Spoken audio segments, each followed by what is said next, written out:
El diario.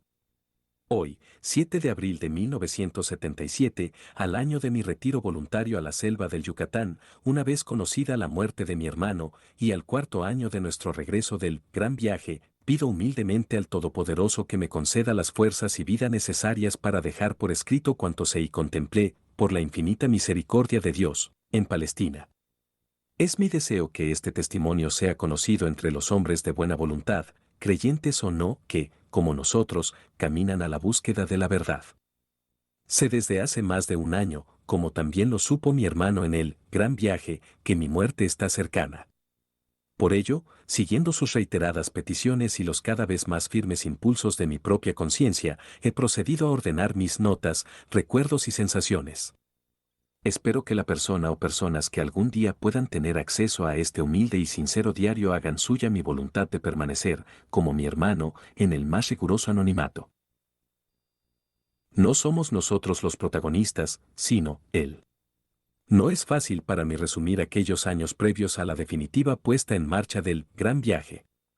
Y aunque nunca ha sido mi propósito desvelar los programas y proyectos confidenciales de mi país, a los que he tenido acceso por mi condición de militar y miembro activo, hasta 1974, de la OAR, Office of Aerospace Research, 1, entiendo que antes de ofrecer los frutos de nuestra experiencia en Israel, debo poner en antecedentes a cuantos lean este informe de algunos de los hechos previos a aquel histórico enero de 1973.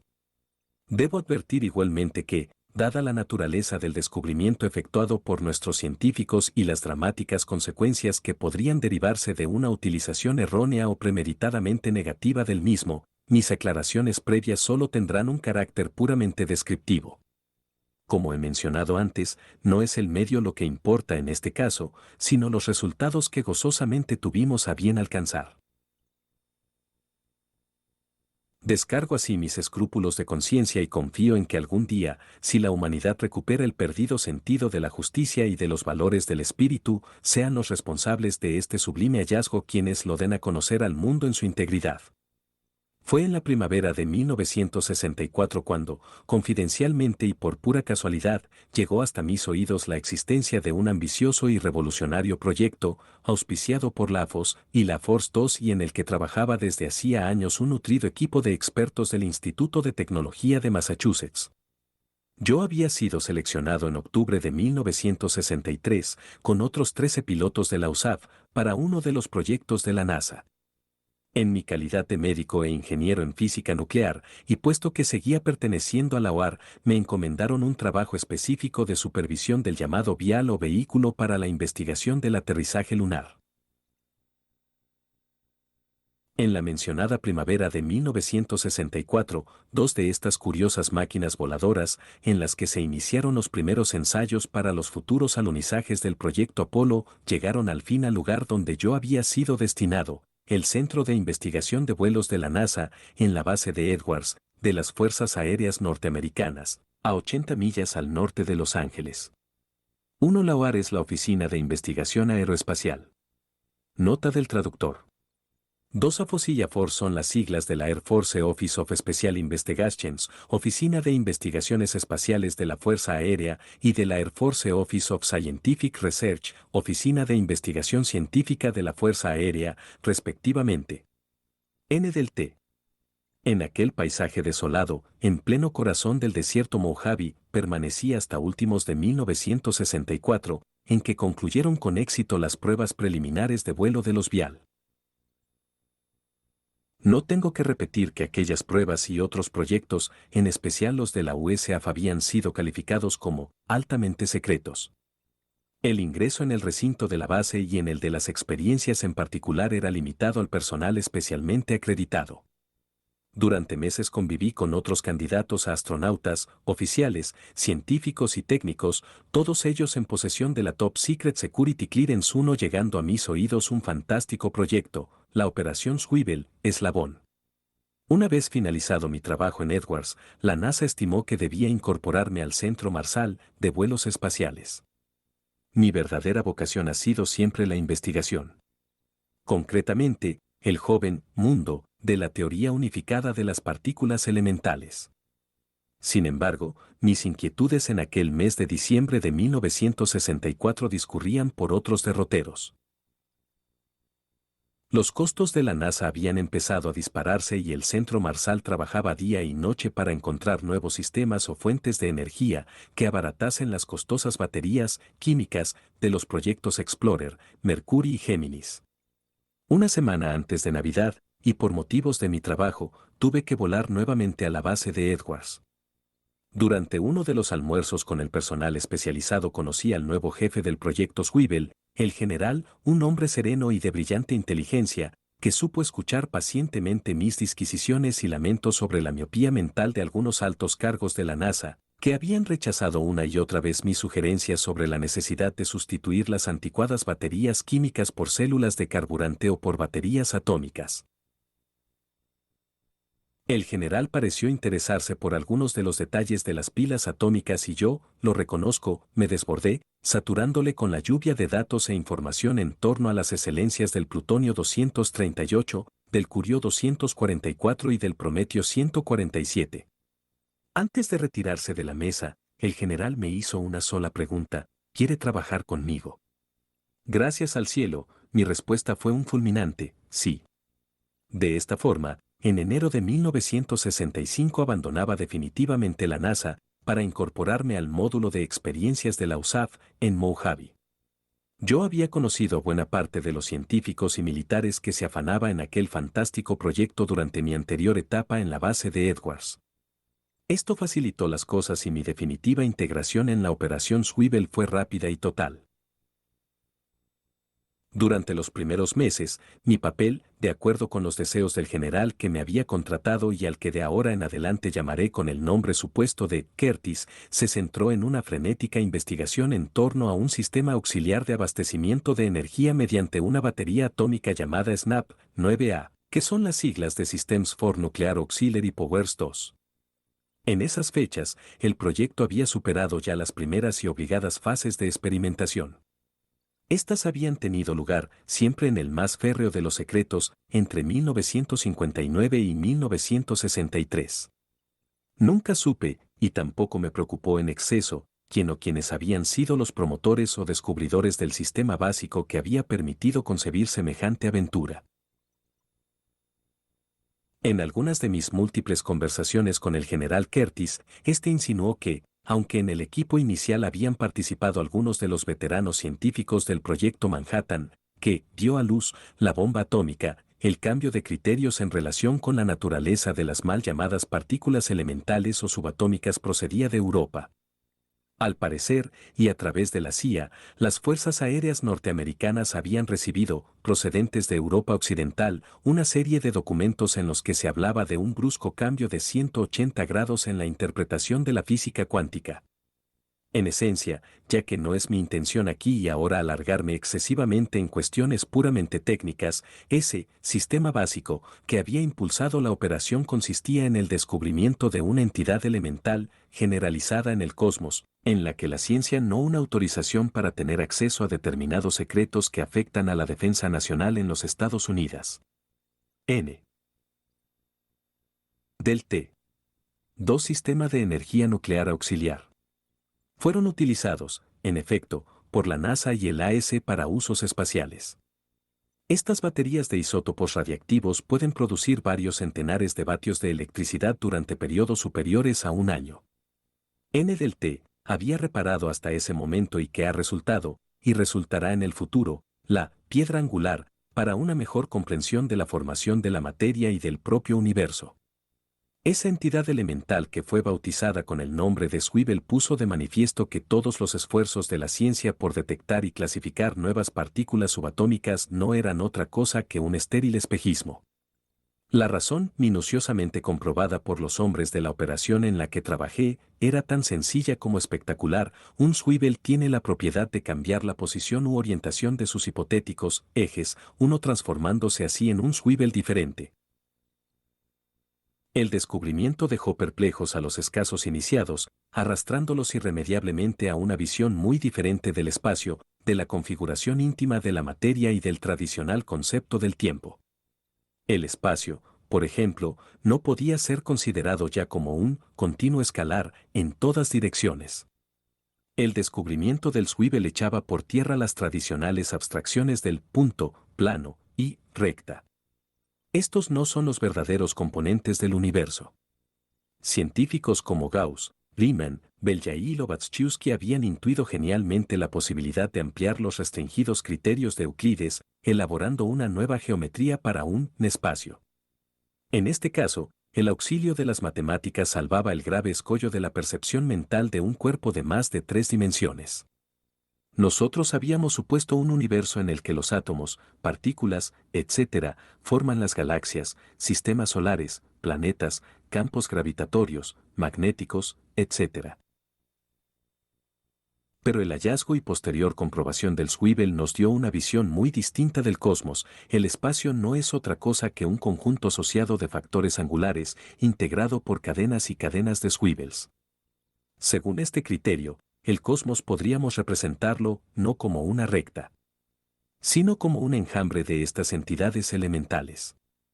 Gracias a estos cimientos, los astrofísicos y matemáticos que habían sido reclutados por el general Curtis para el proyecto Swivel fueron verificando con asombro cómo en nuestro universo conocido se registran periódicamente una serie de curvaturas o ondulaciones que ofrecen una imagen general muy distinta de la que siempre habíamos tenido. Pero no quiero desviarme del objetivo principal que me ha empujado a escribir estas líneas.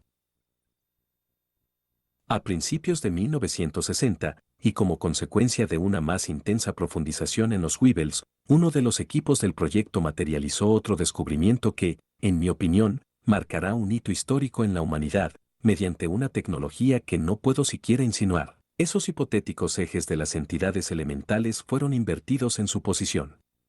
El resultado llenó de espanto y alegría a un mismo tiempo a todos los científicos. El minúsculo prototipo sobre el que se había experimentado desapareció de la vista de los investigadores. Sin embargo, el instrumental seguía detectando su presencia. A partir de entonces, todos los esfuerzos se concentraron en el perfeccionamiento del referido proceso de inversión de los Weevils. Cuando yo me incorporé al proyecto, el general me explicó que, con un poco de suerte, en unos pocos años más estaríamos en condiciones de efectuar las más sensacionales exploraciones en el tiempo y en el espacio. Poco tiempo después comprendí el verdadero alcance de sus afirmaciones. Al multiplicar nuestros conocimientos sobre los Weevils y dominar la técnica de inversión de la materia, apareció ante el equipo una fascinante realidad. Más allá, o al otro lado, de nuestras limitadas percepciones físicas hay otros universos. Las palabras solo sirven para amordazar la descripción de estos conceptos, tan físicos y tangibles como el que conocemos. En sucesivas experiencias, los hombres del general Curtis llegaron a la conclusión de que uno a uno y puesto que este sensacional hallazgo no ha sido dado a conocer a la comunidad científica del mundo, numerosos investigadores y expertos en física cuántica siguen descubriendo y detectando infinidad de subpartículas, neutrinos, mesones, antiprotons, etc., que solo contribuyen a oscurecer el intrincado campo de la física. El día que los científicos tengan acceso a esta información comprenderán que todas esas partículas elementales que conforman la materia no son otra cosa que diferentes cadenas de Swivel, cada uno de ellos orientado en una forma peculiar respecto a los demás. Tanto los especialistas que trabajaron en esta operación, como yo mismo, tuvimos que doblegar nuestras viejas concepciones del espacio euclídeo, con su trama de puntos y rectas, para asimilar que un swivel está formado por unas de ejes ortogonales que no pueden cortarse entre sí. Esta aparente contradicción quedó explicada cuando nuestros científicos comprobaron que no se trataba de ejes, propiamente dichos, sino de ángulos. De ahí que haya entrecomillado la palabra eje y me haya referido a hipotéticos ejes. La clave estaba, por tanto, en atribuir a los ángulos una nueva propiedad o carácter, el dimensional. Nota del mayor, nuestro cosmos goza de un sinfín de dimensiones desconocidas. Matemáticamente fue posible la comprobación de 10. De estas 10 dimensiones, 3 son perceptibles por nuestros sentidos y una cuarta, el tiempo, llega hasta nuestros órganos sensoriales como una especie de fluir, en un sentido único, y al que podríamos definir groseramente como flecha o sentido orientado del tiempo. En ese raudal de información apareció ante nuestros atónitos ojos otro descubrimiento que cambiará algún día la perspectiva cósmica y que bautizamos como nuestro cosmos gemelo. Uno a mí, personalmente, al igual que al general jefe del proyecto, lo que terminó por cautivarnos fue el nuevo concepto del tiempo. Al manipular con los ejes de los Weevil se comprobó que estas entidades elementales no sufrían el paso del tiempo. Ellas eran el tiempo. Largas y laboriosas investigaciones pusieron de relieve, por ejemplo, que lo que llamamos intervalo infinitesimal de tiempo no era otra cosa que una diferencia de orientación angular entre dos Weevils íntimamente ligados. Aquello constituyó un auténtico cataclismo en nuestros conceptos del tiempo 2. No fue muy difícil detectar que, por uno de esos milagros de la naturaleza, los ejes del tiempo de cada Weevil apuntaban en una dirección común, para cada uno de los instantes que podríamos definir puerilmente como mi ahora. Al instante siguiente, y al siguiente y al siguiente, y así sucesivamente, esos ejes imaginarios variaban su posición dando paso a distintos ahora. Y lo mismo ocurría mayor que obviamente, con los ahora, que nosotros llamamos uno. Me extenderé poco sobre nuestro biocosmos o cosmos gemelo, pero me resisto a ocultar algunas de las características básicas del mismo. Aquellos análisis humillaron aún más si cabe nuestra soberbia científica. En realidad, no existe un único cosmos, como siempre habíamos creído, sino infinito número de pares de cosmos.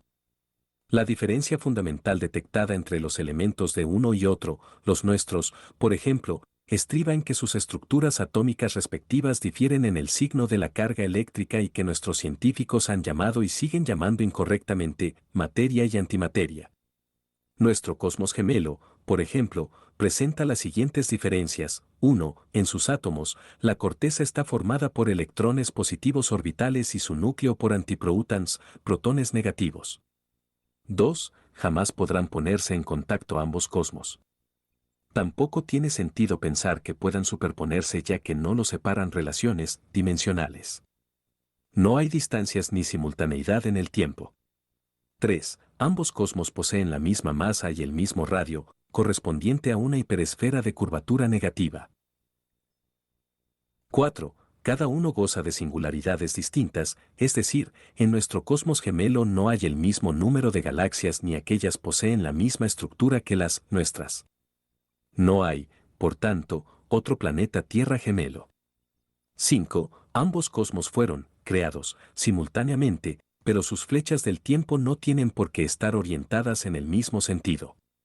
No podemos hablar, en consecuencia, de que dicho cosmos coexiste con el nuestro en el tiempo o de que existió antes o de que existirá después. Únicamente podemos afirmar que existe. Pero quizá lo que más impresionó a nuestro equipo de investigadores fue verificar que ese cosmos gemelo ejerce una determinada influencia sobre el nuestro, y presumiblemente, porque esto no ha sido comprobado aún, el nuestro actúa también sobre aquel. N del M. 2. Las sucesivas verificaciones demostraron, por ejemplo, que el tiempo puede asimilarse a una serie de swivels cuyos ejes están orientados ortogonalmente con respecto a los radios vectores que implican distancias. Según esto, descubrimos que puede darse el caso, si la inversión de ejes es la adecuada, que un observador, en su nuevo marco de referencia, aprecie como distancia lo que en el antiguo sistema referencial era valorado como intervalo de tiempo. Es fácil comprender entonces por qué un suceso ocurrido lejos de la Tierra, por ejemplo, en un planeta del cúmulo globular M13, situado a 22.500 años luz, no puede ser jamás simultáneo a otro que se registre en nuestro mundo. Esto nos dio la explicación de por qué un objeto que pudiera viajar a la velocidad de la luz acortaría su distancia sobre el eje de traslación, hasta reducirse a una pareja de swivels. Distancia que, aunque tiende a cero, no es nula como apunta erróneamente una de las transformaciones del matemático Lorentz. Quizá pueda referirme en otro apartado de este relato a lo que descubrimos en torno a la velocidad límite o de la luz al invertir los ejes de los Weevils y pasar, por tanto, a otros marcos dimensionales. Y ya que he mencionado el proceso de inversión de ejes de los Weevils, debo señalar que, al principio, muchos de los intentos de inversión de la materia resultaron fallidos, precisamente por una falta de precisión en dicha operación. Al no lograr una inversión absoluta, el cuerpo en cuestión, por ejemplo, un átomo de molibdeno, sufría el conocido fenómeno de la conversión de la masa en energía. Al desorientar en el seno del átomo de Mo1 un solo nucleón, un protón, por ejemplo, obteníamos un isótopo del niobio, 10. Cuando esa inversión fue absoluta, el protón parecía aniquilado, pero sin quebrar el principio universal de la conservación de la masa y de la energía. N del M. Pasado. Aquel potencial, sencillamente al alcance de nuestra tecnología, nos hizo vibrar de emoción, imaginando las más espléndidas posibilidades de viajes al futuro y al pasado 1. A partir de esos momentos 1966, el proyecto se subdividió en 3 ambiciosos programas. Aunque estrechamente vinculados, los 3 equipos se afanaron en la puesta a punto de otros tantos módulos que nos permitieran la exploración sobre el terreno en 3 direcciones bien distintas. En primer lugar, con un viaje a otro marco dimensional dentro de nuestra propia galaxia 2. En segundo término, y forzando los ejes del tiempo de los Weebles hacia adelante, trasladar todo un laboratorio, con astronautas incluidos, a nuestro propio futuro inmediato. Por último, y siguiendo un proceso contrario, situar otro módulo o laboratorio en el pasado de la Tierra. Yo fui asignado a este tercer proyecto, bautizado como Caballo de Troya, y a él, y a cuanto le rodeó basta que fue consumado en enero de 1973, me referiré en esta primera parte del diario. Desde 1966 a 1969, nuestro módulo, bautizado entre los miembros del equipo como la cuna, a causa de su parecido con dicho mueble, experimentó sucesivas modificaciones, hasta alcanzar un volumen lo suficientemente grande como para albergar a 2 tripulantes. La atención del reducido grupo de científicos que fuimos seleccionados para la Operación Caballo de Troya estuvo fija durante muchos meses en la consecución de un sistema que permitiera una total y segura manipulación de los ejes del tiempo de los Weebles de toda la cuna, tanto manual como electrónicamente. Finalmente, y con la colaboración de la Bell Aerosystems Co. de Niagara Falls, la misma empresa que diseñó y construyó el ML o módulo lunar para el proyecto Apolo, nos hicimos con un laboratorio de 10 pies de alto, con 4 puntos de apoyo extensibles, de 13 pies cada uno y un peso total de 3.000 libras. A diferencia del módulo del primero de los proyectos que he citado, cuya operación fue bautizada como Marco Polo, el nuestro no precisaba de un sistema de propulsión.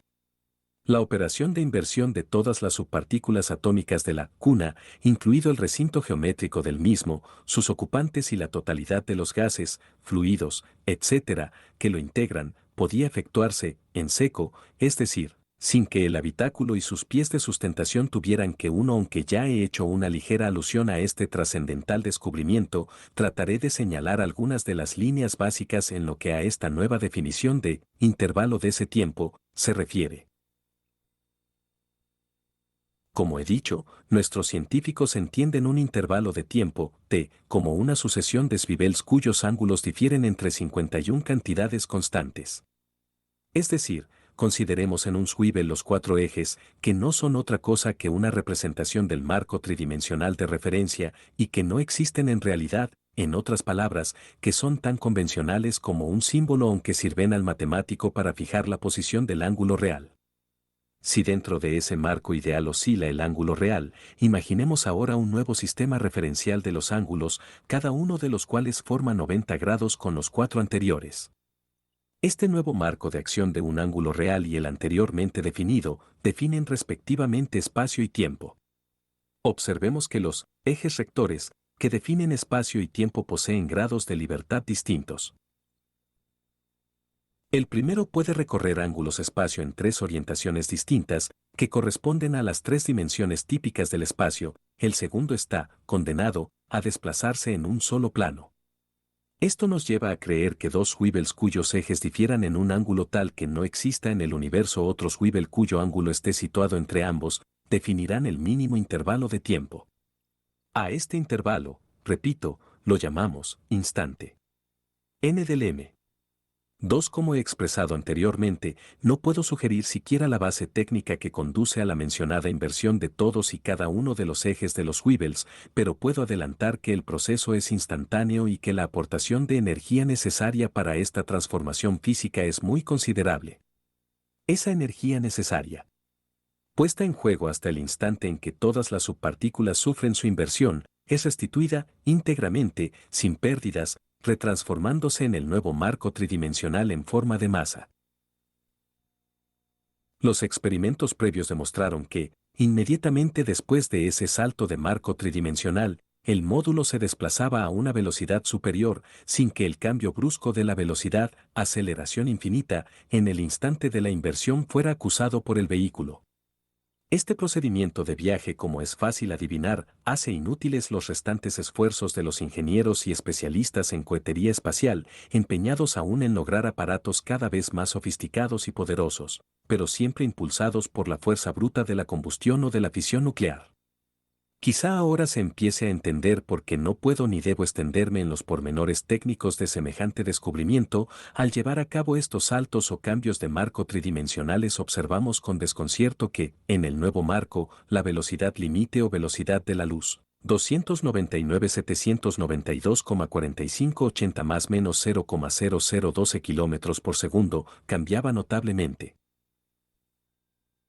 Hasta el punto que la única referencia que puede reflejar el cambio de ejes es precisamente la medida de esa velocidad o constante c.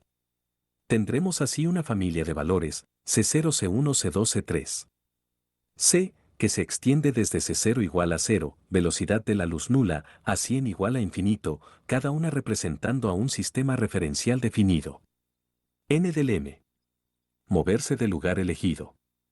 Nuestro hábitat de trabajo en todos aquellos años, el corazón salitroso del desierto de Mojave, reunía, además, otro requisito de gran importancia para las primeras y decisivas experiencias de la Operación Caballo de Troya.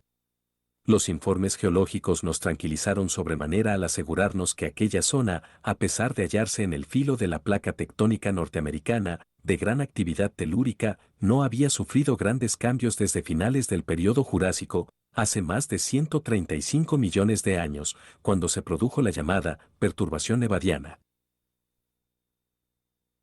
A pesar de todo y como medida complementaria, la cuna fue provista de un equipo auxiliar de propulsión, consistente en un motor gemelo al del Vial en el que yo había trabajado en el año 1964. General Electric nos proporcionó un motor principal, de turbina a chorro CF200-2V, que fue montado verticalmente y que permitía un rápido y seguro movimiento ascensional 1. Estas medidas de seguridad, que fueron muy poco utilizadas, revisten sin embargo una gran importancia. Una de nuestras obsesiones, mientras iba perfilándose el primer gran viaje del proyecto Caballo de Troya, era acertar con la orografía del terreno elegido para el salto hacia atrás en el tiempo.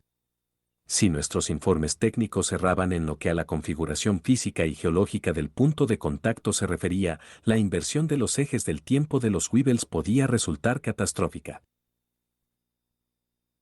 La cuna, por ejemplo, posada en pleno siglo XX en una planicie, podía quedar desintegrada si aparecía, por error, en el interior de una montaña y que en el pasado podía haber ocupado ese espacio que hoy estábamos utilizando como punto de contacto. Por tanto, después de infinidad de cálculos y estudios, los hombres del general Curtis aceptamos de buen grado que, salvo contadas excepciones, la fase de inversión debía provocarse siempre en el aire, en estado estacionario. Una vez localizado electrónica y visualmente el punto de contacto, la cuna podría ser aterrizada con toda comodidad y sin riesgo alguno de choque o desintegración. Las primeras pruebas de vuelo de la cuna, cuyo equipo de inversión de masa fue suprimido en aquellas fechas por elementales razones de seguridad, fueron llevadas a cabo por el entonces piloto jefe de investigaciones del centro de la NASA en Edwards, Joseph A. Walker, ya fallecido, y que en los años 1964 y 1965 dirigió y tomó parte en más de 24 vuelos experimentales del Vial. Él conocía bien los sistemas de propulsión de los simuladores del módulo de aterrizaje lunar y su veredicto fue positivo. La cuna, a pesar de su destartalado aspecto, respondía con docilidad. En 1969, con un centenar de ensayos altamente satisfactorios, el equipo fijó definitivamente en 800 pies la altitud ideal para proceder a la inversión de masa. El tiempo medio consumido en la operación de despegue y estacionario, antes de la fase de inversión, fue fijado en 5 minutos. Al fin, en el otoño de 1969, el general dio luz verde y 4 de aquellos singulares astronautas que formábamos el primer equipo de vuelo al pasado, tuvimos la fortuna de experimentar hasta un total de 6 retrocesos en el tiempo. Todos ellos ejecutados siempre por parejas y en el estacionario fijado, 800 pies de altura, en pleno desierto Mojave. Ocuparme ahora de estas fascinantes experiencias me llevaría muy lejos de mi verdadero propósito. Prescindiré, por tanto, de su descripción, porque, además, quedaron minuciosamente registradas en otros tantos informes, actualmente en poder de la Air Force Office of Special Investigations y, desgraciadamente, de la DIA, Defense Intelligence Agency. Este no era otra cosa que un motor a propulsión a chorro J-85 al que se le había acoplado un ventilador en la popa, aumentando así su empuje de velocidad cero desde 2.800 a 4.200 libras. Fue montado en un anillo cardan y mantenido giroscópicamente, apuntando recto hacia abajo, incluso en el caso de posible inclinación de la cuna. En las experiencias previas de aterrizaje, su empuje era regulado exactamente a 5/6 del peso del módulo.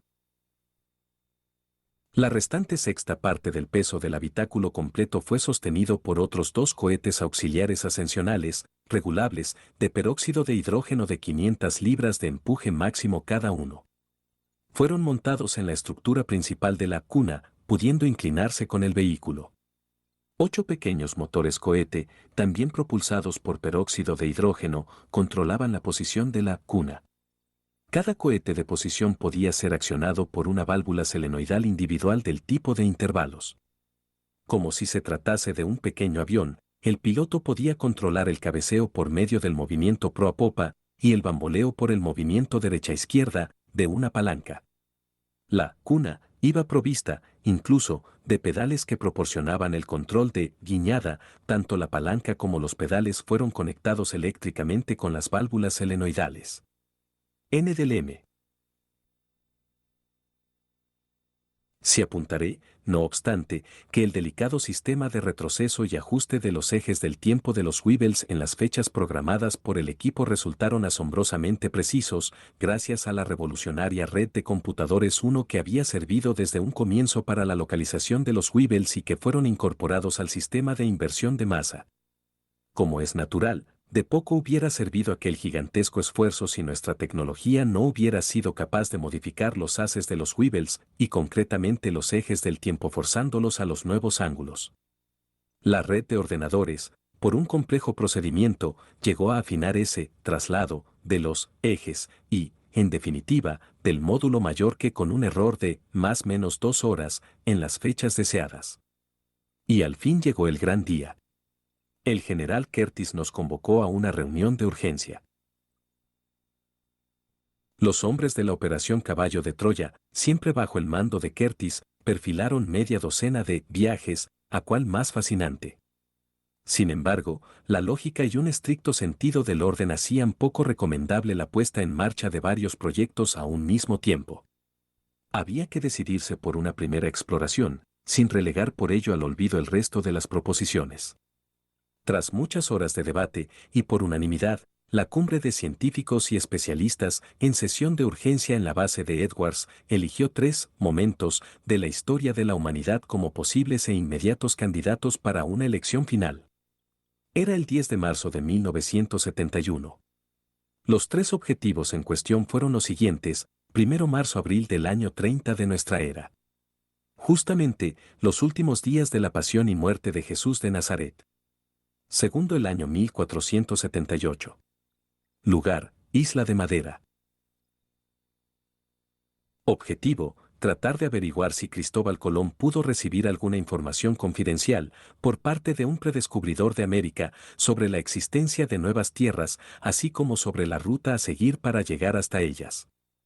3 marzo de 1861. Lugar, los propios Estados Unidos de América del Norte.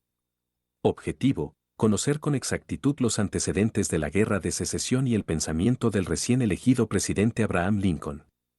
Aunque tampoco considero oportuno desvelar la naturaleza íntima de este formidable conjunto de ordenadores, sí puedo aclarar que, a diferencia de los sistemas tradicionales de computadores, los utilizados en la Operación Caballo de Troya no están integrados por circuitos electrónicos.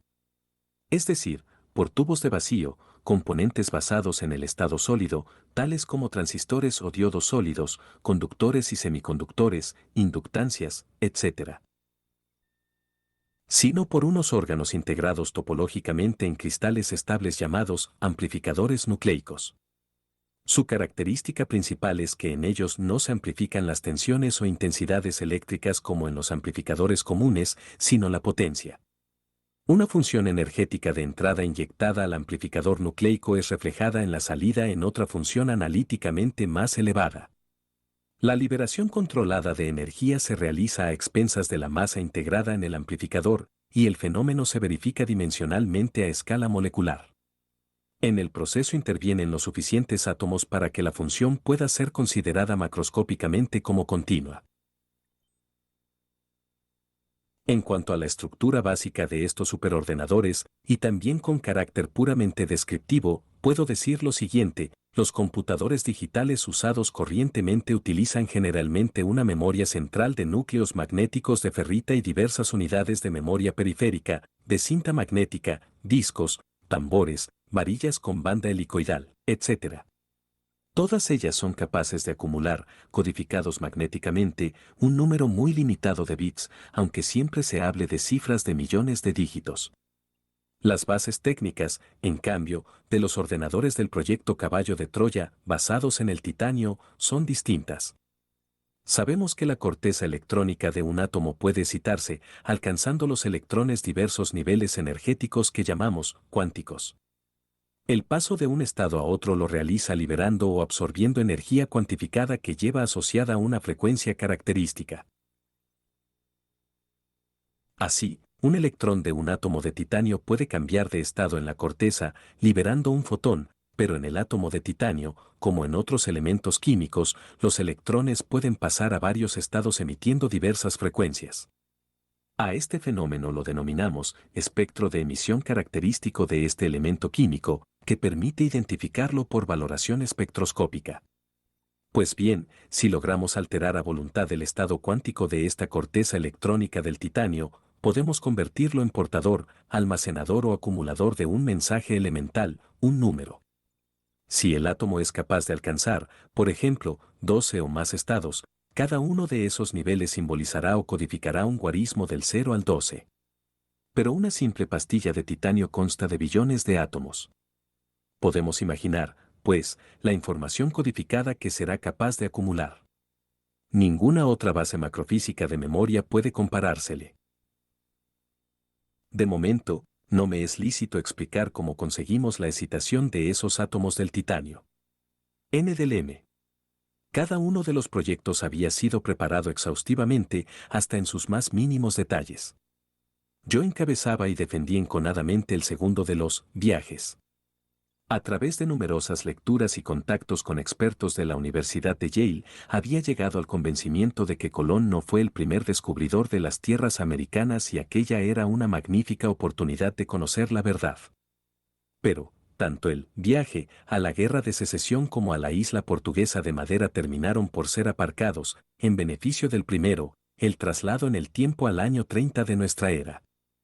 A pesar del natural disgusto de los defensores de los proyectos eliminados, todos reconocimos que el nivel de riesgos era sensiblemente inferior en el Gran Viaje a la Jerusalén de Cristo que a la Guerra de Secesión estadounidense o al siglo XV.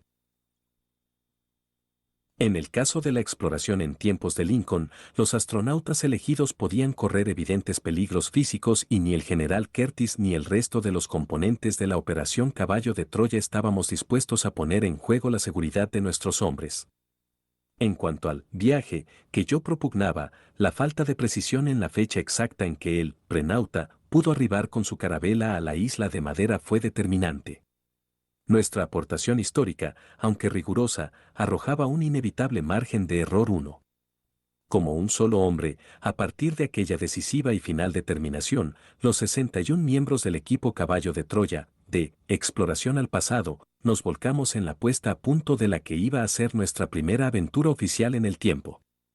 No voy a negar que en aquellas semanas que siguieron a mi elección por el general Curtis para tripular la cuna y descender en el tiempo de Jesús de Nazaret, mi estado de ánimo se vio profundamente alterado. A pesar de la innegable alegría que supuso el formar parte de la primera pareja de exploradores a otro tiempo, la responsabilidad de tan compleja operación me abrumó y fueron necesarios muchos días para lograr adaptarme y asimilar serenamente mi compromiso. Nunca supe con exactitud por qué el jefe del proyecto Swivel me designó para aquel gran viaje. Es muy posible que, a la hora de valorar conocimientos y condiciones personales, otros compañeros deberían haber ocupado mi puesto por un amplio margen de méritos. Curtis, en una de las múltiples entrevistas que celebré con él a raíz de mi nombramiento, dejó entrever que la naturaleza de la exploración exigía, fundamentalmente, la presencia de un hombre escéptico en materia religiosa. Al contrario de otros muchos miembros del equipo, yo no militaba en iglesia o movimiento religioso alguno, siendo patente mi carácter agnóstico. Por mi rígida educación científica y militar, y aunque siempre procuré respetar las creencias e inclinaciones religiosas de los demás, yo no había sentido jamás la menor necesidad de refugiarme o de buscar aliento en ideas trascendentales. Que poco podía imaginar lo que me reservaba el destino. Y tuve que reconocer con el general que, en efecto, la objetividad era una de las condiciones básicas para desempeñar aquella observación de la historia con un mínimo de rigor. Mi trabajo en aquel traslado al año 30, al igual que el de mi compañero, exigía la aceptación y cumplimiento de una norma que se había convertido en regla de oro para la totalidad del equipo del proyecto Caballo de Troya. Los exploradores no podían, bajo ningún concepto, ni siquiera el de la propia supervivencia, alterar, cambiar o influir en los hombres, grupos sociales o circunstancias que fueran el objetivo de nuestras observaciones o que, sencillamente, pudieran surgir en el transcurso de las mismas. Cualquier vacilación a la hora de asumir esta premisa principal era motivo de una fulminante expulsión del grupo de exploradores. Este hecho inviolable presuponía ya una absoluta objetividad en los observadores. No obstante, el general, en un rasgo de sutil prudencia, prefirió que, en nuestro caso, la objetividad fuera de la mano de una especial asepsia en materia religiosa. Como es fácil comprender, un medio tan poderoso como la manipulación de los ejes del tiempo de los Weevils podría ser sumamente peligroso, de caer en manos de individuos sin uno tomando como referencia, más que probable, la fecha de 1478 para el asentamiento de Cristóbal Colón en la isla de Madera, donde su suegra regentaba una taberna, y de acuerdo con los testimonios de las casas y de la leyenda taína, era muy posible que los misteriosos predescubridores de América hubieran visitado las islas del Caribe, especialmente la Española, en los meses inmediatamente anteriores a dicha fecha. Quizá en 1476 o 1477. Hubiera sido, por tanto, en ese año de 1478 cuando pudo producirse el retorno de los involuntarios descubridores hacia Europa con una fortuita escala en la referida isla portuguesa. N. del M., escrupuloso con una visión fanática y partidista de la historia. En las 6 primeras inversiones de masa que fueron practicadas con carácter puramente experimental en el desierto de Mojave pudo comprobarse que el trasvase del módulo y de los pilotos a otras fechas remotas no afectaba a la naturaleza física de los mismos ni tampoco al psiquismo o a la memoria de los tripulantes. Estos, mientras duró el salto hacia atrás, fueron conscientes en todo momento de su propia identidad, recordando con normalidad a qué época pertenecían. En el grupo se discutió a fondo y con toda honestidad las gravísimas repercusiones que hubiera entrañado para una persona o para una colectividad la trágica circunstancia de que alguien de una época pasada pudiese resultar muerto en un enfrentamiento, por ejemplo, con alguno de nuestros exploradores. Si el principio causa-efecto respondía a una realidad, los resultados históricos podían ser funestos. De ahí que nuestra misión, por encima de todo, solo podía aspirar a la observación y análisis de los hechos, personajes o épocas elegidos. Y no era poco. Por fortuna para el proyecto Caballo de Troya, nuestras relaciones con el Estado de Israel eran inmejorables, en especial a partir de la Guerra de los 6 días. Era primordial para la ejecución del gran viaje que la cuna pudiera ser trasladada a Palestina y ubicada en el punto de contacto elegido. Todo ello, además, sin levantar sospechas. pero poco puedo referir sobre estas gestiones que pesaron íntegramente sobre las espaldas del general Curtis. Solo al final, cuando apenas faltaban 2 meses para la cuenta atrás, los más allegados al jefe del proyecto supimos de los obstáculos surgidos, de las duras condiciones impuestas por el gobierno de Golda Meir y de los fallidos pero irritantes intentos de la CIA por hacerse con el control de la operación. Aquellos combates en la oscuridad de los despachos y de la burocracia estatal pasaron inadvertidos para mí y para el resto del equipo, enfrascados en la última fase de los preparativos de la aventura.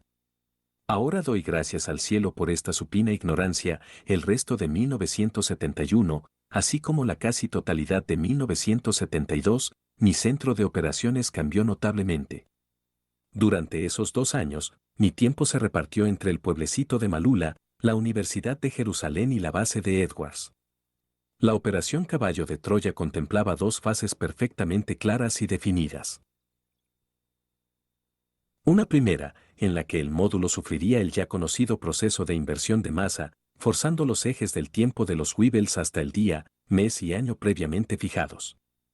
En este primer paso, como es lógico, mi compañero y yo permaneceríamos a bordo hasta el ingreso, en la fecha designada y definitivo asentamiento en el punto de contacto. La segunda, sin duda la más arriesgada y atractiva, obligaba al abandono de la cuna por parte de uno de los exploradores que debía mezclarse con el pueblo judío de aquellos tiempos, convirtiéndose en testigo de excepción de los últimos días de la vida de Jesús el Galileo. Ese era mi trabajo. Este cometido, en el que no quise pensar hasta llegado el momento final, me obligó durante esos años a un febril aprendizaje de las costumbres, tradiciones más importantes y lenguas de uso común entre los israelitas del año 30. Buena parte de esos 21 meses los dediqué a la dura enseñanza de la lengua que hablaba Cristo, el arameo occidental o galilaico. Siguiendo los textos de Spitale y de su maestro en la Universidad de Múnich, Bergstrasser, no fue muy difícil localizar los 3 únicos rincones del planeta donde aún se habla el arameo occidental, la aldea de Malula, en el Antilíbano, y las pequeñas poblaciones, hoy totalmente musulmanas, de Yubad y Nibaa, en Siria 1. Y aunque el árabe ha terminado por saltar las montañas del Líbano, contaminando el lenguaje de los 3 pueblos, la fonética y morfología siguen siendo fundamentalmente arameas. Como información complementaria puedo añadir que el acceso a la aldea de Malula, al menos en los años 1971 y 1972, podía efectuarse por la carretera de Damasco a Homs. Al alcanzar el kilómetro 50 hay que tomar un desvío a la izquierda. Tras remontar 9 kilómetros de pendiente aparece ante la vista un monasterio católico de monjes basilios. Al pie de ese monasterio se encuentra Malula, con sus escasos 1000 habitantes. Toda la población era católica. La iglesia está a cargo de un sacerdote libanés que habla árabe. En esta lengua, precisamente, se desarrolla la liturgia, aunque el lenguaje del pueblo es el arameo occidental, muy mezclado ya por el propio árabe y otras palabras y expresiones turcas, persas y europeas. NDLM. Una oportuna documentación que me acreditaba como antropólogo e investigador de lenguas muertas por la Universidad de Cornell me abrió todas las puertas, pudiendo completar mis estudios en la Universidad de Jerusalén. Allí contrasté mis conocimientos del arameo galilaico, aprendido entre las sencillas gentes del Antilíbano, con otras fuentes como el Targum palestino y el arameo literario de Qumrán, el nabateo y palmireno. Por último, como complemento, mi preparación se vio enriquecida con unas nociones básicas pero suficientes del griego y el hebreo misnico, que también se hablaban en la Palestina de Cristo. Recorrí infinidad de veces los llamados por los católicos santos lugares, aunque era consciente de que aquel reconocimiento del terreno de poco iba a servirme a la hora de la verdad. Tampoco quise profundizar excesivamente en los textos bíblicos en los que se narra la pasión, muerte y resurrección del Salvador. Por razones obvias, preferí enfrentarme a los hechos sin ideas preconcebidas y con el espíritu abierto. Si mi obligación era observar y transmitir la verdad de lo que ocurrió en aquellos días, lo más aconsejable era conservar aquella actitud limpia y desprovista de prejuicios. Al retornar a la base de Edwards, a finales de 1972, todo eran caras largas. Pronto supe, y la confirmación final llegó de labios del propio Curtis, que, a pesar de las gestiones, al más alto nivel, el gobierno israelí no daba su autorización para la entrada en su país de la cuna y del resto del sofisticado equipo. Lógicamente, tenían derecho a saber de qué se trataba y el jefe del proyecto Caballo de Troya tampoco había dado facilidades para solventar este extremo de la cuestión. El más estricto sentido de la seguridad, sin embargo, hacía inviable que el general pudiera advertir a los israelitas sobre la auténtica naturaleza de la operación. ¿Qué podíamos hacer? Después de un agitado diciembre, en el que, sinceramente, llegamos a temer por el éxito del gran viaje, el Pentágono, siguiendo las recomendaciones de Curtis, planeó una estrategia que doblegó a los judíos. Desde 1959, tanto la Unión Soviética como nuestro país venían desarrollando un programa secreto de satélites espías destinados a una mutua observación de todo tipo de instalaciones militares, industriales, agrícolas, urbanas, etc. Estos ojos volantes fueron ganando en penetración, especialmente a partir de los llamados satélites de la tercera generación en 1966.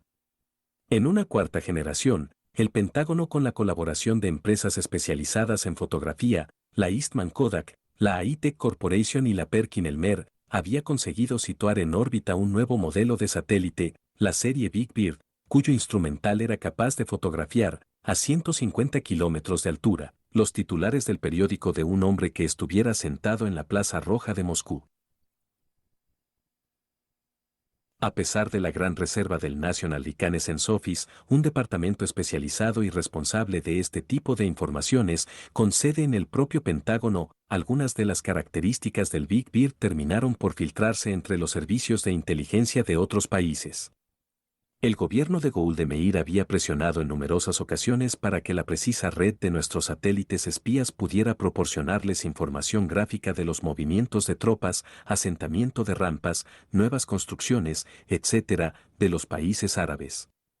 Pues bien, aquella fue nuestra oportunidad. Desde hace aproximadamente año y medio, desde comienzos de 1971, el Pentágono había empezado a trabajar en un nuevo diseño de satélites Big Bird, el KH-2. Curtis, previa autorización del Alto Estado Mayor del Ejército de los Estados Unidos y tras entrevistarse personalmente con el presidente Nixon y el secretario de Estado Kissinger, voló nuevamente a Jerusalén.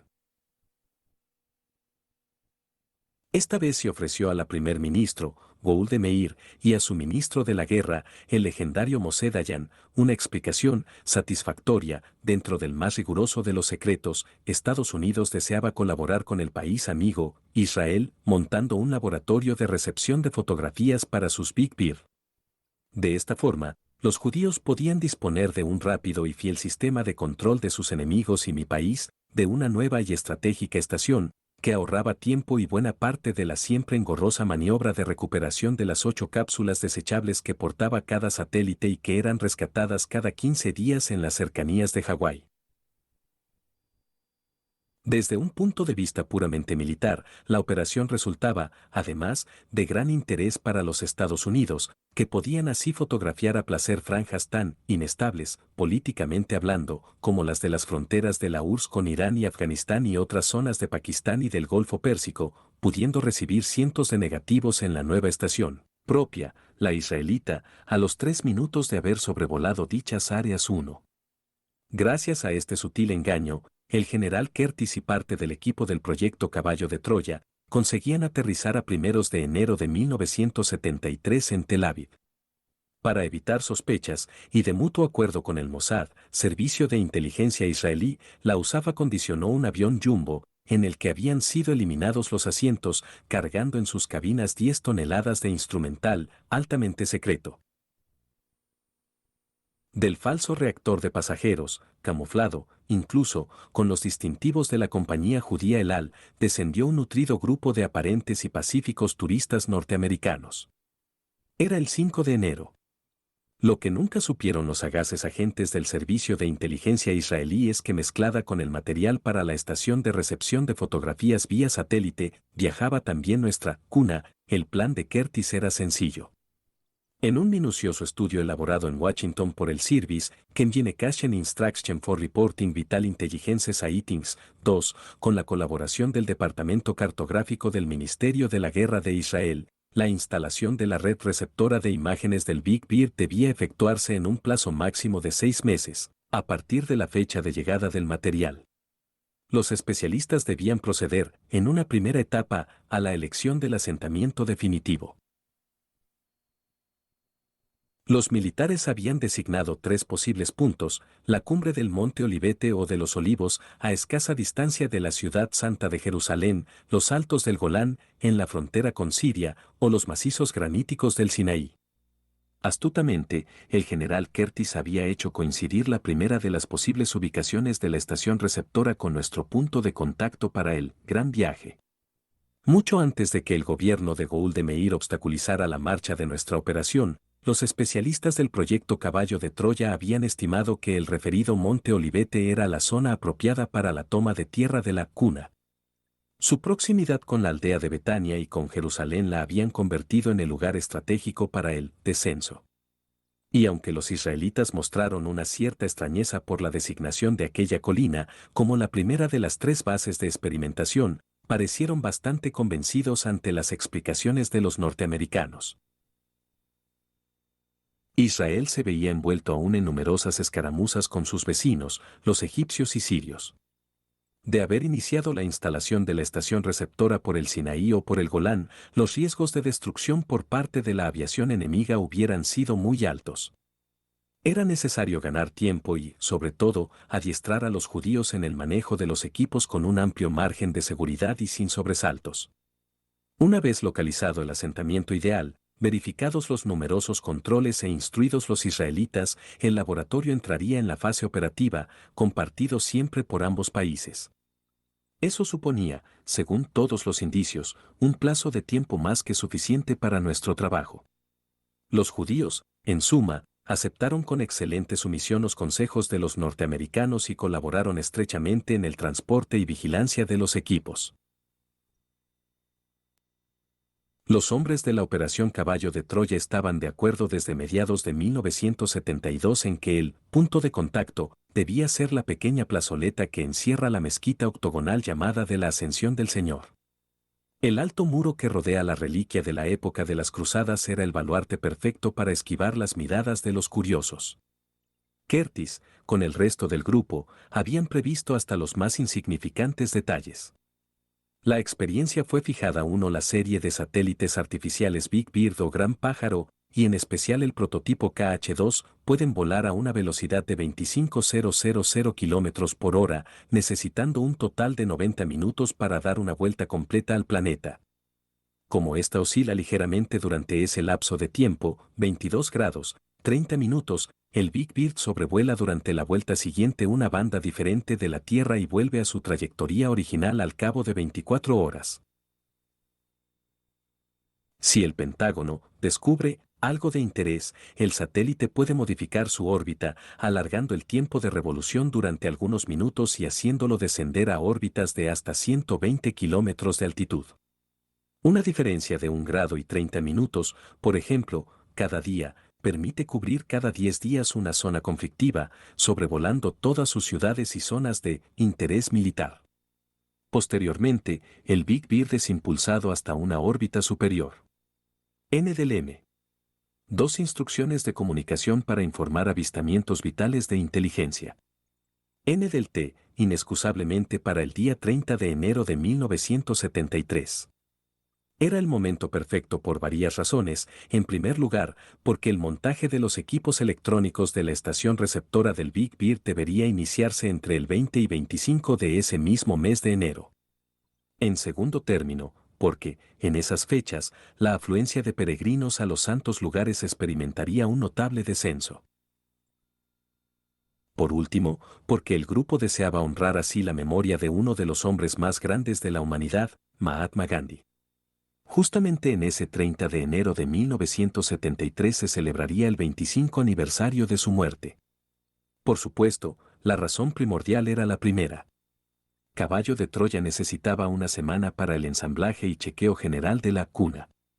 El general Curtis, a la hora de redactar el proyecto de instalación del laboratorio receptor de fotografías vía satélite, había impuesto una condición que fue entendida y aceptada por Gould Meir y su gabinete: dado el carácter altamente secreto de los escáneres ópticos utilizados y de algunos elementos electrónicos. El montaje del instrumental debería correr a cargo, única y exclusivamente, de los norteamericanos. La seguridad y vigilancia interior de la estación, mientras durase esta fase, sería misión ineludible de los Estados Unidos. El gobierno de Israel tendría a su cargo la protección exterior, pudiendo participar en el proyecto una vez ultimado dicho ensamblaje. Esta argucia no tenía otra justificación que mantener alejados a los judíos, permitiéndonos así el desarrollo completo de nuestro verdadero programa. El salto en el tiempo, programado, como digo, para el martes, 30 de enero, había sido limitado a un total de 11 días. Caballo de Troya disponía, por tanto, de un máximo de 3 semanas para la puesta a punto de la cuna, para la ejecución de la aventura propiamente dicha y para el no menos delicado retorno. Varios días antes de que el falso grupo de turistas norteamericanos partiese de EU con destino a Tel Aviv, Moshe Dayan había dado las órdenes oportunas para que su servicio secreto activase una mini operación, de escasa envergadura, pero vital para la toma de posesión de la citada mezquita de la Ascensión. Era preciso que nuestros técnicos pudiesen trabajar en el interior de dicha plazoleta, sin levantar sospechas entre la población y mucho menos entre los musulmanes, responsables del culto en el tabernáculo octogonal que se levanta en el centro del recinto. En aquellos días, tanto la OLP, Organización para la Liberación de Palestina, como los servicios secretos egipcios, el Mukhabarat el-Karbeiyá, en perfecta conexión con los agentes soviéticos que todavía operaban en el Cairo, habían desplegado una intensa oleada terrorista en Israel. Las bombas, postales, estaban de moda y raro era el día en que no se detectaba o estallaba uno de estos mortíferos artefactos en Jerusalén, Tel Aviv o en el resto del país. Justamente la víspera de nuestra operación -29 de enero, se recibieron en distintas dependencias y organismos de la ciudad de Jerusalén un total de 9 de estas bombas, postales. El plan del eficacísimo servicio secreto israelí, el Mossad, se consumó en la tarde del 1 de enero. Una pareja de jóvenes agentes, con todo el aspecto de turistas, olvidó un sospechoso maletín junto a los recios muros del tabernáculo de la Ascensión. El propio Mossad se encargó de dar la alarma y en cuestión de minutos, la plazoleta y el octógono fueron desalojados, mientras un equipo de especialistas en desactivación de explosivos se encargaba de inspeccionar y hacer estallar allí mismo el paquete bomba de los supuestos terroristas. El suceso, dada la naturaleza del lugar y previo acuerdo con los responsables de la custodia de los santos lugares, fue ocultado a los medios informativos. Tal y como habían previsto los israelitas de Dayan, la explosión apenas si provocó daños en las paredes exteriores de la mezquita. Sin embargo, en una rutinaria pero obligada inspección del resto del octógono, agentes del Mossad, haciéndose pasar por arquitectos de la División de Zapadores del Ejército, descubrieron y enseñaron a los custodios del lugar unas placas o radiografías de los cimientos de la cara este de la mezquita, seriamente afectados por el atentado. Aquello dejó confundidos a los musulmanes. Pero el Mossad lo tenía todo previsto. En un gesto de buena voluntad y ante el desconcierto de los árabes, el vicepresidente judío, Yigal Allon, convocó a los responsables de la mezquita, informándoles que el gobierno había tomado la decisión de reparar los daños, como muestra de buena fe. La inminente proximidad de la Pascua judía y de la Semana Santa Católica justificó a las mil maravillas las inusitadas prisas del gobierno de Gould Meir por acometer la reparación del monumento. Nadie podía sospechar que, bajo aquella oportuna y aparente maniobra política de los judíos, se amparaba una doble intención. La comedia resultó sencillamente perfecta. Aunque los cimientos de la mezquita se hallaban intactos, nadie se atrevió a poner en duda los informes de los supuestos arquitectos.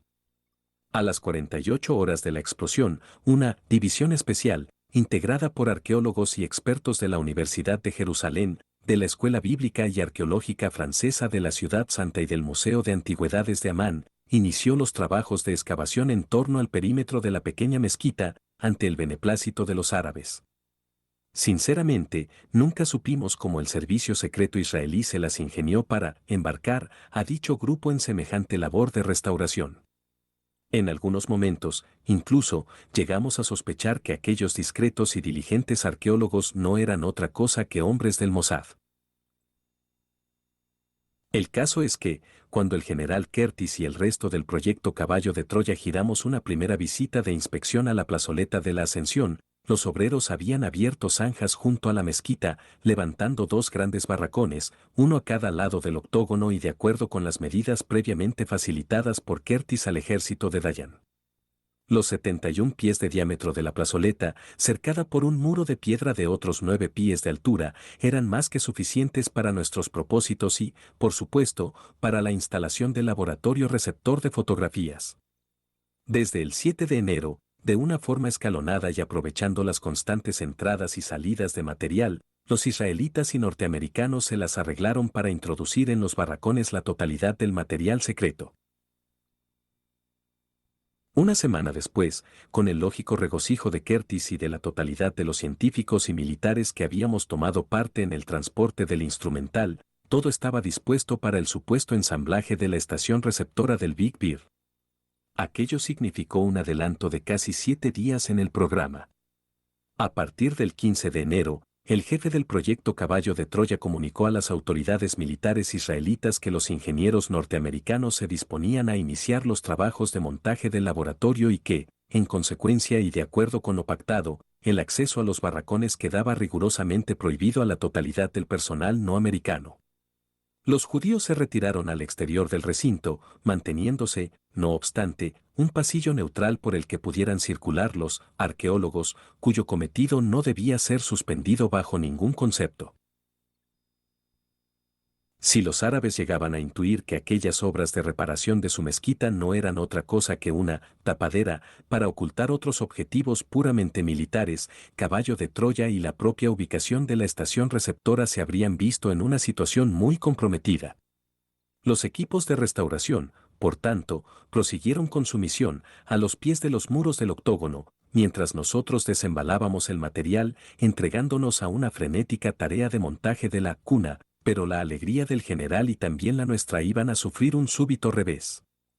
Los venenosos tentáculos de la CIA, nunca supimos cómo, habían tocado y detectado la operación conjunta judío-norteamericana y la Defense Intelligence Agency uno estaba presionando para que Kissinger les pusiera al corriente. Las sucesivas negativas del secretario de Estado crearon fuertes tensiones entre la CIA y los reducidos círculos militares del Pentágono que estaban al tanto de la misión.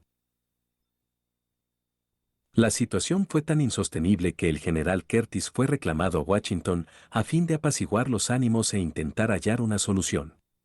Mientras tanto, el resto del equipo Caballo de Troya siguió en su empeño, aunque con los ánimos encogidos por la cercanía de la siempre peligrosa sombra de la CIA. En este caso, la manifiesta habilidad de Curtis no sirvió de gran cosa. El director de la Agencia Central de Inteligencia, CIA, Richard Helms, no estaba dispuesto a ceder. Ante la gravedad de los acontecimientos, y por sugerencia expresa de Kissinger, el presidente Nixon aconsejaría, pocos días después que Helms dimitiera como director de la CIA.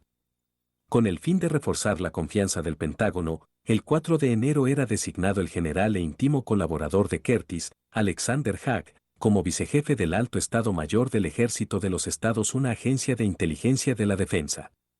N del T. Unidos. Los periódicos publicaron entonces que la dimisión del director de la CIA se debía a profundos desacuerdos de Helms con Kissinger en asuntos relacionados con la seguridad del Estado. No iban descaminados, aunque nunca supieron las verdaderas razones de aquella drástica operación quirúrgica en la cúspide de la Agencia Central de Inteligencia y del Alto Estado Mayor del Ejército de Estados Unidos. Una vez capeado el temporal, Curtis regresó a Jerusalén, reincorporándose a los últimos preparativos de la que, sin duda, iba a ser una de las más grandes aventuras de la historia de la humanidad. El 25 de enero de 1973, la cuna reposaba ya en el centro del barracón principal. Había sido montada en su totalidad, excepción hecha de los 4 puntos de apoyo. Estos, por elementales razones de prudencia, no serían ensamblados hasta pocas horas antes del despegue. Un hábil dispositivo hidráulico permitía una total apertura de la techumbre del improvisado hangar en el que se desarrollaban nuestras operaciones. De esta forma, y según lo previsto, el lanzamiento del módulo en la noche del 30 de enero no tendría por qué presentar especiales dificultades.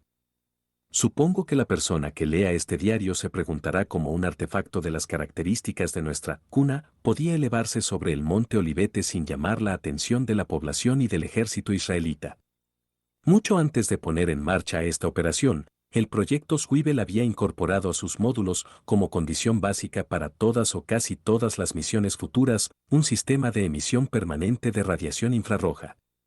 La cuna, en el caso que me ocupa, disponía de una especie de membrana exterior que recubría la totalidad del vehículo y cuyas funciones, entre otras que no puedo especificar, eran las siguientes: 1. Apantallamiento del módulo mediante un escudo o colchón de radiación infrarroja por encima de los 700 nanómetros. Esta fuente de luz infrarroja hacía invisible la totalidad del aparato, pudiendo maniobrar por encima de cualquier núcleo humano sin ser vistos. Como apuntaba anteriormente, este requisito era del todo imprescindible para nuestras observaciones, no lastimando así el ritmo natural de los individuos que se pretendía estudiar o controlar. Segunda absorción, sin reflejo o retorno, de las ondas decimétricas, utilizadas fundamentalmente en los radares. En el caso de las pantallas militares israelitas, estos dispositivos de seguridad fueron previamente ajustados a las ondas utilizadas por tales radares, 1.347 y 2.402 megaciclos. Este sencillo procedimiento anulaba la posibilidad de localización electrónica del módulo mientras era elevado a 800 pies, punto ideal para la inmediata fase de inversión de masa. Tercera, la membrana, que cubre el blindaje exterior de la cuna, cuyo espesor total es de 0,0329 metros, debía provocar una incandescencia artificial que eliminase cualquier tipo de germen vivo y que siempre podían adherirse a su superficie. Esta precaución evitaba que tales gérmenes resultaran invertidos tridimensionalmente con la nave. Un involuntario ingreso de tales organismos en otro tiempo o en otro marco tridimensional hubiera podido acarrear imprevisibles consecuencias de carácter biológico. En cuanto al inevitable rugido del motor a chorro J-85, que debía situarnos en el estacionario ya mencionado, los científicos habían logrado reducirlo a un afilado silbido, mediante la incorporación de potentes silenciadores.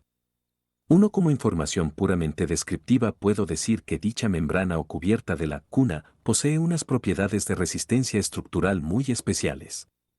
Una finísima red vascular, por cuyos conductos fluye una aleación licuable, mantiene activa la membrana. Algunos de sus elementos, para que se hagan una idea, no ocupan volúmenes superiores a 0,7 milímetros cúbicos, estando compuestos, a su vez, por microdispositivos fabricados a escala celular. Este recubrimiento poroso de la cuna de composición cerámica goza de un elevado punto de fusión, 7,260,64 grados centígrados, siendo su poder de emisión externa igualmente muy alto. Su conductividad térmica, en cambio, resulta muy baja, 2,0711310 a 6, col/cm/s/oc/. Para esta membrana es muy importante que la ablación se mantenga dentro de un margen de tolerancia muy amplio. Para ello se utiliza un sistema de enfriamiento por transpiración, en base al litio licuado. Además, fue provista de una fina capa de platino coloidal, situada a 0,0108 metros de la superficie externa. N del M. Otra cuestión, imposible de solventar hasta ese momento, era el trueno, provocado en el instante de la inversión de masa de la cuna. Afortunadamente para nosotros, ese estampido podía ser atribuido a cualquiera de los cazas israelitas que evolucionaban día y noche sobre el territorio y que al cruzar la barrera del sonido desequilibraban las moléculas del aire, dando lugar a lo que en términos aeronáuticos se conoce como un van sónico. 1. Como había ocurrido en las 6 pruebas precedentes, en el desierto de Mojave, el cada vez más cercano lanzamiento del módulo alteró nuestros ánimos. Curtis procuró que mi compañero de viaje y yo nos apartáramos durante un par de días de la mezquita de la Ascensión, pero nuestros pasos terminaban siempre por conducirnos hasta el hangar. 3 días antes del inicio del gran viaje, el jefe de caballo de Troya nos convocó a una última reunión, en la que repasamos las líneas maestras de la operación. Curtis parecía obsesionado por nuestra seguridad. Ambos conocíamos nuestras respectivas obligaciones, pero la insistencia del general nos inquietó. ¿Qué podía estar ocultando el director del proyecto Swivel? Meses después de aquella experiencia, mi hermano y yo tuvimos ocasión de conocer la verdadera razón de su inquietud. La estrategia a seguir en el descenso al tiempo de Jesús de Nazaret había sido meditada a fondo. Una vez en tierra, y tras varias horas de revisión de controles, mi compañero de módulo, a quien de ahora en adelante llamaré Eliseo, de verla permanecer durante los 11 días de exploración al mando de la cuna. Solo en caso de alta emergencia podría abandonar la nave. Mi papel, como creo que ya he insinuado, exigía el desembarco a tierra y la aproximación al maestro de Galilea, a quien debería seguir y observar durante todo el tiempo que me fuera posible. Con el fin de evitar una posible tentación por parte de los exploradores de rebasar el tiempo fijado para la operación, el ordenador central de la cuna había sido previamente programado, sin posibilidad alguna de prórroga o anulación de dicho programa, para el despegue automático y el retorno de los ejes del tiempo de los Weevils a las 7 horas del 12 de febrero de 1973. En esos instantes, todo estaría preparado en el recinto de la Mezquita de la Ascensión para el reingreso del módulo y su fulminante desmantelamiento. Mientras durase la aventura, los hombres de Curtis darían por concluido, en el segundo barracón, el montaje del laboratorio receptor de fotografías del Gran Pájaro. Esto permitiría una rápida evacuación del material de caballo de Troya, así como la entrada del personal israelí en los hangares. Antes de levantar aquella última sesión de trabajo, Curtis nos comunicó que, de conformidad con el Pentágono y, por supuesto, con Kissinger, 24 o 36 horas antes del despegue la atención mundial sería centrada a miles de millas de Jerusalén, reforzando así las medidas de seguridad de nuestro salto hacia el siglo I. Para un hipotético observador que se encontrase a corta distancia de nuestro módulo, y suponiendo que hubieran sido desactivados los sistemas infrarrojos de camuflaje, en el instante de la denominada inversión de masa, aquel tendría la sensación de que la nave había sido aniquilada. Nada más lejos de la realidad. Como ya he reiterado en otras oportunidades, en el instante en que todos los Weevils correspondientes al recinto limitado por la membrana cambian los ejes en el marco tridimensional en que está situado el observador, toda la masa integrada en dicho recinto deja de poseer existencia física. No es que dicha masa sea aniquilada, puesto que el substrato de tal masa la constituyen los Weevils. Dicho de otro modo, la masa deberá interpretarse como una especie de plegamiento de la urdimbre de los Weevils. Nuestros científicos interpretan este fenómeno como si la orientación de esta depresión o pliegue de las entidades constitutivas del espacio cambiase de sentido, de modo que los órganos sensoriales o los instrumentos físicos del observador no son capaces de captar tal cambio. En ese instante, que podemos llamar el vacío en el recinto es absoluto. No ya una sola molécula gaseosa, y por supuesto cualquier partícula sólida o líquida, sino ni siquiera una partícula subatómica, protón, neutrino, fotón, etc., pueden localizarse probabilísticamente en dicho recinto o módulo. Dicho con otras palabras, la función de probabilidad es nula en T0. Sin embargo, tal situación inestable dura una fracción infinitesimal de tiempo. El recinto se ve invadido consecutivamente por quántums energéticos. Es decir, se propagan en su seno campos electromagnéticos y gravitatorios de distintas frecuencias. Inmediatamente es atravesado por radiaciones iónicas y, al final, se produce una implosión, al precipitarse el gas exterior en el vacío dejado por la estructura desaparecida. N del M. Efectivamente, tal y como había anunciado el general, el 28 de enero de 1973, y después de intensos esfuerzos por ambas partes, los Estados Unidos y Vietnam firmaban en París el definitivo acuerdo que prometía poner fin a la trágica guerra. El 30 de enero, Eliseo y yo apenas si salimos del hangar. La casi totalidad de la jornada transcurrió en el interior de la cuna, revisando los equipos. Mi compañero tuvo que someterse a una última y delicada operación, la inserción en el recto de una reducida sonda, dispuesta para recoger las heces fecales. Estas, tratadas previamente con unas corrientes turbulentas de agua a 38 grados centígrados, serían succionadas durante los 11 días de su obligada permanencia en el módulo por un dispositivo miniaturizado que fue acoplado a sus nalgas. De esta forma, las heces son descompuestas en sus elementos químicos básicos. Parte de estos son gelificados y transmutados en oxígeno e hidrógeno, sirviendo así para la obtención sintética de agua, que es recuperada y devuelta al ciclo orina-agua para la ingestión. El resto de los elementos es convertido en lodo y expulsado en forma gaseosa al exterior.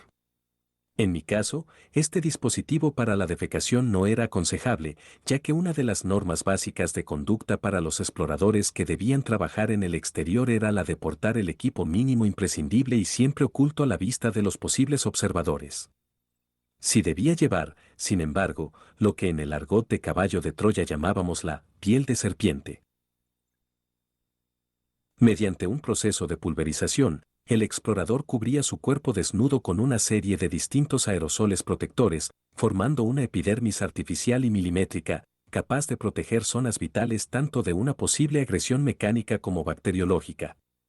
Aunque esta segunda piel podía adherirse a la totalidad del cuerpo, en razón a la indumentaria que debía vestir, el jefe del proyecto estimó que la coraza, transparente y de extrema elasticidad, debía ser limitada desde los órganos genitales a las respectivas áreas del cuello que protegen a ambas arterias carótidas.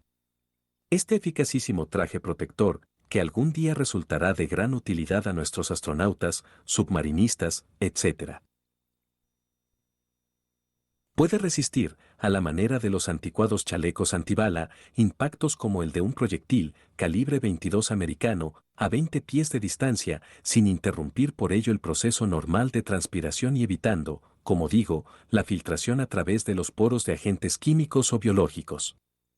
El proyecto Swivel había desarrollado, en especial para los astronautas de la fascinante operación Marco Polo, otros dispositivos que harían palidecer de envidia a los técnicos de la NASA.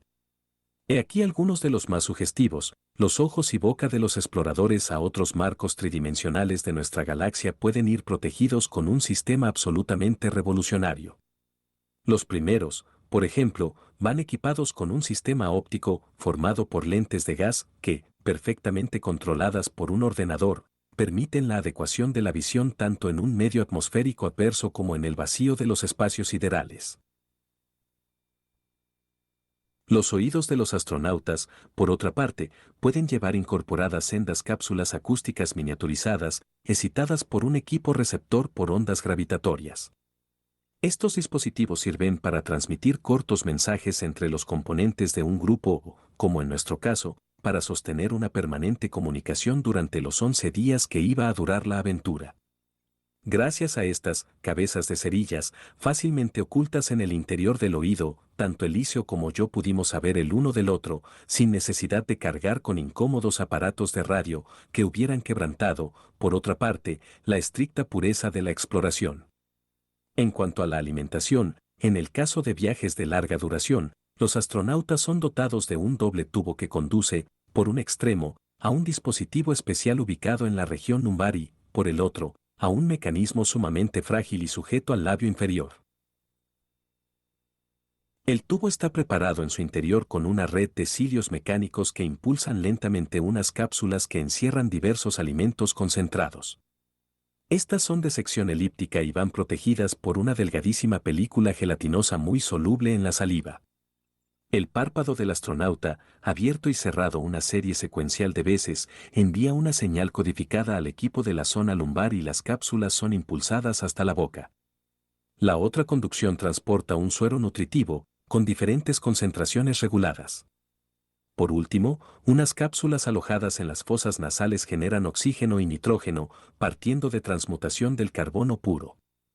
Además, el C02 es captado por el mismo dispositivo y descompuesto en sus elementos básicos, carbono y oxígeno, y convertidos, el primero con liberación energética que se utiliza para el caldeo de la epidermis. Aunque nuestro módulo iba preparado con estos equipos, en realidad apenas si fueron utilizados, a excepción de la piel de serpiente y del sistema de transmisión auditiva. La cuna había sido dotada con una reserva especial de agua y alimentos suficiente para ambos expedicionarios durante un periodo de tiempo algo superior a los 14 días. Por mi parte, el problema de la dieta alimenticia no revestía excesivas complicaciones. En mi intenso entrenamiento durante los 2 años precedentes, había aprendido los esquemas del régimen alimenticio de los judíos, así como el de los gentiles que convivían en aquellos tiempos con los pobladores de la Judea.